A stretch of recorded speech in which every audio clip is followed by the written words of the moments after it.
My son couldn't look me in the eyes at dinner. He was 8 years old and he was sitting across from me, pushing his food around the plate like something was eating him alive from the inside. I thought maybe he'd had a rough day at school. I thought maybe some kid had said something cruel on the playground. I had no idea that the thing destroying my little boy wasn't some bully. It was the memory of what he'd seen in his own home, in his own mother's bedroom. 3 days before, while I was on a job site, sweating through my shirt trying to build something for us. My name is Aaron. I'm a contractor, 36 years old. I've been building houses for other families my entire adult life. Nice houses, solid ones, the kind that last. And for 12 years, I thought I was building something just as solid at home. I wasn't. That night after dinner, I put my son to bed and I sat on the edge of his mattress the way I always did. I asked him if he was okay. He shook his head.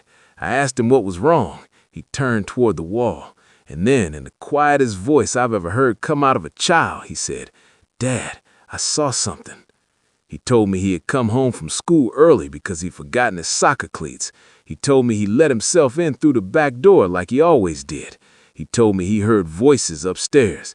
He said he walked up the hallway and the bedroom door wasn't fully closed, and he saw his mother on her knees in front of a man he didn't recognize. And the man saw him, and the man pointed at him and said, "You say a word to your father and I will hurt you."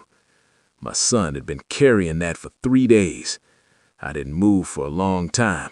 I sat there on the edge of that bed with my hand on his back and I just breathed. I told him he was brave. I told him he had done nothing wrong. I told him he was safe. I held it together completely because I needed him to feel safe, and I knew if I cracked right then, I would terrify him. So I held it, every single piece of it. I kissed his head, I turned off the light, I closed the door.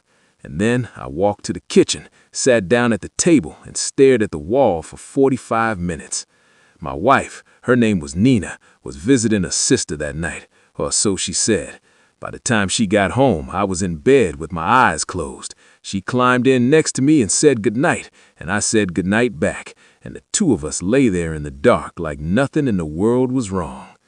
I spent the next week finding out exactly who the man was. It wasn't hard. Nina had been careless in ways I hadn't looked for before.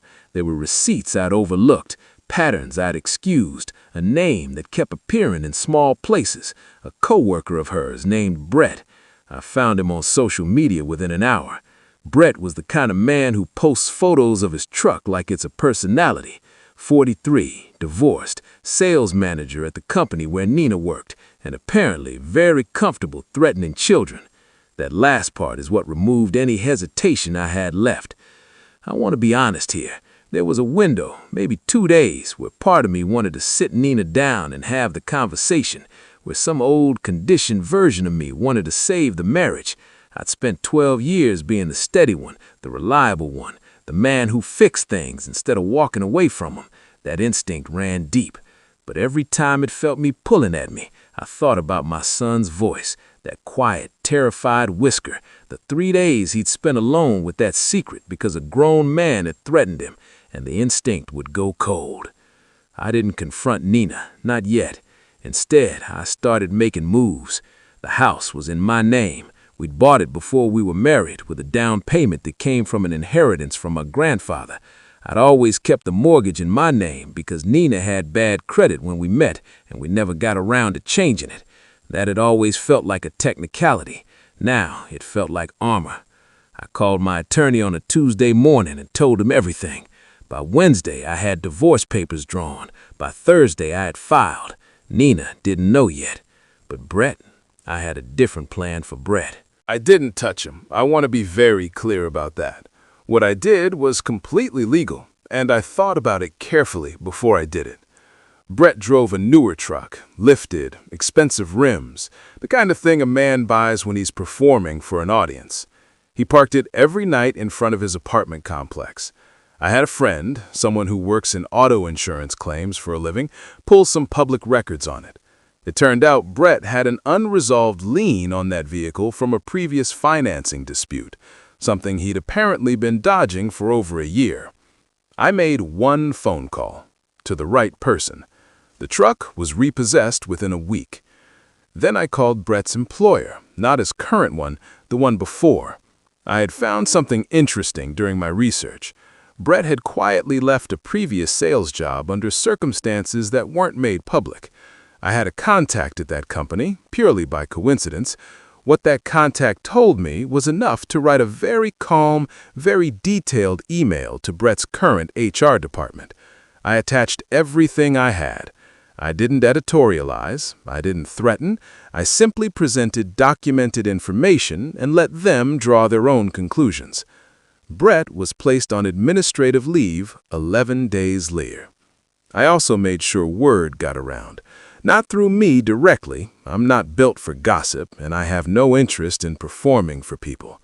But Nina had a friend group, a tight circle of women she spent every weekend with. One of those women was married to a guy I'd done construction work for. I told him privately what Brett had said to my son. Just that part, just the threat. He told his wife, she told the group. By the time Nina got home from that friend's birthday dinner, 2 of her closest friends weren't speaking to her. I served Nina the divorce papers on a Thursday evening. She cried, she apologized. She said it was a mistake, that it had only been a few months, that she never meant for any of this to happen. I listened to everything she said. I didn't argue, I didn't raise my voice. I told her she needed to find somewhere else to stay while we worked through the legal process. She looked at me like she was waiting for me to soften, like 12 years of being the steady one meant she could count on me breaking down and letting her back in. I didn't break. I held the door open. The divorce was finalized 7 months later. I kept the house. I got primary custody of my son, partly because Nina had moved in with her sister, and partly because my attorney had documented everything. I didn't have to say a single ugly thing in court. The facts spoke without my help. Brett, from what I heard, never got his job back. He's selling insurance now, I think. His truck is gone. His reputation in that office is gone. My son doesn't know all the details. He doesn't need to. What he knows is that his father listened to him, believed him, and made sure no one would ever threaten him again. My son is 10 now. He sleeps fine. He looks me in the eyes at dinner. Some people who knew us back then have asked me if I regret how I handled it, if I wish I'd done something more dramatic, screamed, confronted, made a scene that people could point to and say, that's when Aaron finally broke. I don't regret a thing. I never broke. I never needed to. The mistake they both made was assuming that because I was quiet, I was weak. Nina misjudged what she had. Brett misjudged who he was dealing with. Neither of them understood that I wasn't protecting them out of ignorance. I was protecting them on purpose, because I chose to. When I stopped choosing it, there was nothing left to protect them from. I didn't destroy Brett's life. He did that. I just stopped standing in the way. If you enjoy stories about betrayal, revenge, and justice served cold, subscribe for more daily stories.